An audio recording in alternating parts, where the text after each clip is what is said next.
Lyre of the Lion by TheNightNinja2. Chapter 10. Return. Antonio looked at all his things other than his bedding and a few clothes that were in boxes, ready to be moved into his magical room when he got one. Mirabelle sat in her chair, sewing a new dress for herself. The candlelight once more flickered on Aslan's painting. Antonio was going to miss it, and staying with his mamma. "Mamma, what do you think my gift will be?" asked Antonio. "Probably something to do with animals.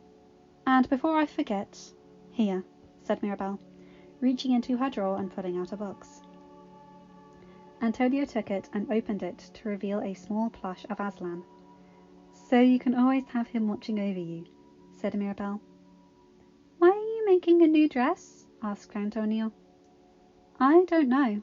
I just had a feeling I'd need it. And a new cloak," said Mirabelle. "It looks like a combination of your fire dress and your normal dress," said Antonio. That was true. The skirt was dark teal but had orange flames embroidered around the hem.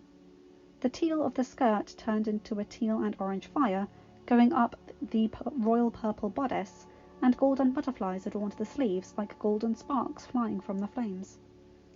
A new hooded cloak was purple with a jaguar print edge and lined with a black sheep fleece.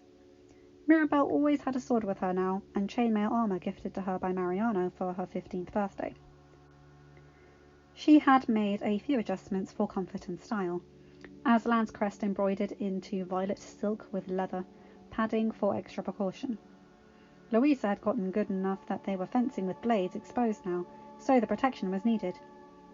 "Are you excited for tomorrow?" asked Mirabelle. "A little, but I'm also worried. What if I don't get a gift?" asked Antonio. "Then you will be with me, able to do whatever you want, and still be my little prince," said Mirabelle. "If I do get one, will you come live with me in my room?" asked Antonio. "You're growing up, Tonito. You need your own space, but I promise we can do sleepovers," said Mirabelle. "You didn't get your own space. This room's way too small. If it's too small for me, then it's definitely too small for you," argued Antonio. "I grew up in Narnia for 15 years, Tonito. I had my own rooms in Paraval. I've had a room here sooner or later when Abuela opens her eyes," said Mirabelle. "If you go back to Narnia with me, can we stay there?" asked Antonio. "Only if Aslan allows it, which I don't think he will." "We are needed here, regrettably," said Mirabelle. The morning of the ceremony dawned bright and early. Louisa was too busy for fencing practice. She was finishing building the final house when it was needed to help prep for the ceremony. Mirabelle sighed. Antonio needed to go with Pepper to get his new outfit from Josefina. Mirabelle had spent hours on it, making sure it had subtle Narnia touches.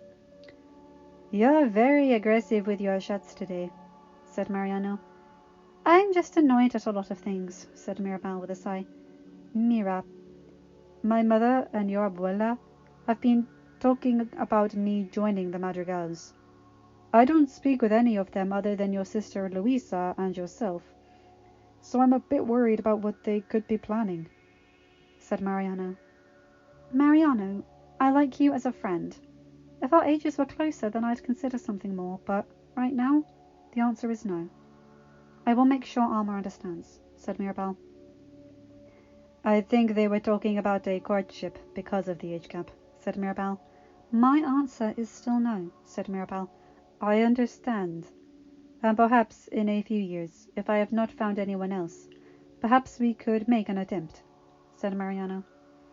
"You are the most eligible bachelor in the Encanto, and I know another girl who thinks I can't tell she's madly in love with you," said Mirabelle.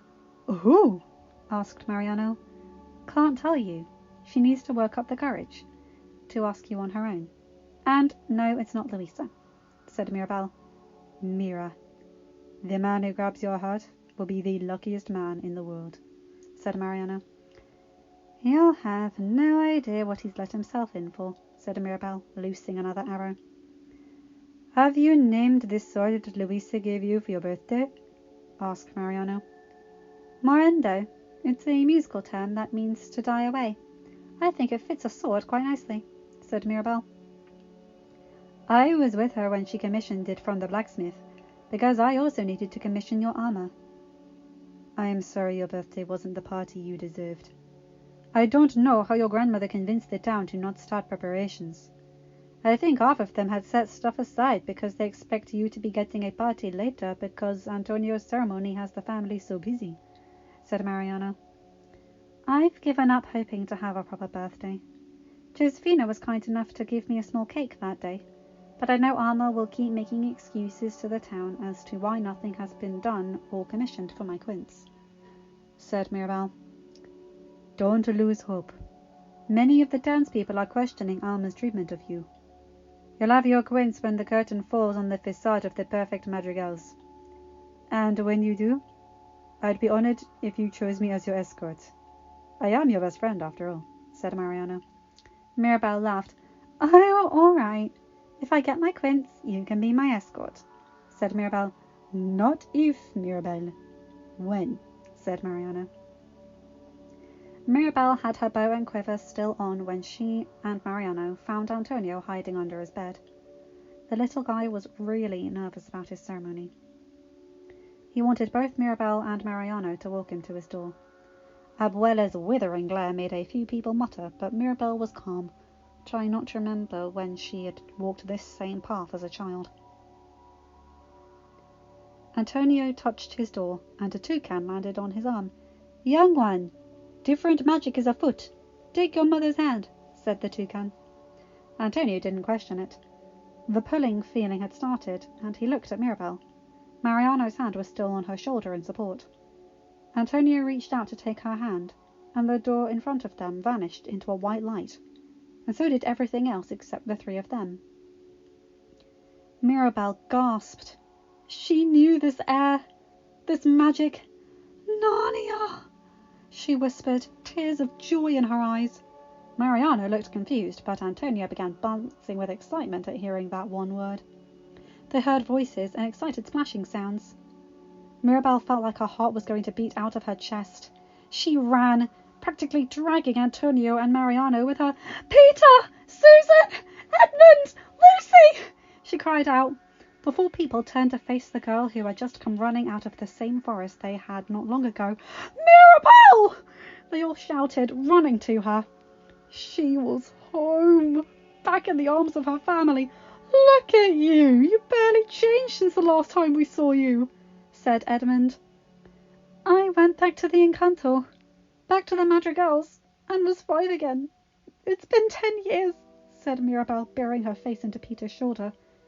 It's only been a year for us, little sister, said Susan. I've missed all of you so much, said Mirabelle. Then Lucy saw Antonio and Mariano. Hello, who are the two of you? Said Lucy. Mariano couldn't understand what she said, but Antonio could. Aunt Lucy! He exclaimed, jumping into the girl's arms. Aunt? Asked Peter. Antonio is my little cousin. He just turned 5. I've raised him since I was 10. Well, 25 because of growing up here, said Mirabelle. He calls me Mama, so I've told him all the stories of our adventures here in Narnia. Since you are my brothers and sisters, that makes you his aunts and uncles. Wait, if it's been 10 years for you, does that mean you're 15? Asked Edmund. Physically, yes, but I retain my maturity and all my memories and skills from my time in Narnia. So technically I'm 30, said Mirabelle. Are you sure we're in Narnia? Asked Peter. The moment the air hit my skin, I could feel the magic, said Mirabelle. Okay, the little guy makes sense, but what about him? Asked Edmund. That's Mariano, a good friend of mine. Actually, my only friend in Encanto, said Mirabelle. It's nice to meet you, said Peter. Antonio translated. I have a lot to explain, Mirabelle said to him. I will eventually, but I have a feeling we were called here, said Mirabelle. Mariano could only nod. He was still in shock. Antonio was still being held by Lucy. If we're in Narnia again, we need to figure out where in Narnia we are. True, but I think food and water should be the first agenda. We've been swimming for a while, and we don't know how long we'll be here, said Susan. I forgot to eat breakfast. I packed for archery practice. I've got cold chicken, fruit, arepas pan con queso, and juice, said Mirabelle, taking bundles out of the massive pockets of her cloak. I've got the sandwiches Mother packed us, said Edmund. Mariano, there should be a stream coming to the ocean. I know you're a good tracker. Do you mind helping us find one? Asked Mirabelle. Sure, said Mariano. Narnia's fire of hope has returned dressed for battle and adventure, Edmund whispered to his brother. That she has, Ed, smiled Peter. End of chapter. Hi guys, hope you enjoyed this one. So, Antonio's got his gift. Mariano's got Mirabelle's back to the nth degree. And all three of them are in Narnia again. Yay! That lovely reunion between her and her adoptive siblings. Oh, my heart. But if you guys are in any way familiar with my channel, you will know that found families are my Achilles heel. So, yeah, I'm not complaining about this. Anyway, you guys know the drill. Like, comment and subscribe and hit that bell to get notified whenever I upload a new video. Have a good day, night, or whatever time zone you're in. Take care, my guys, gals, and non-bino pals. I'll see you in another video. Bye!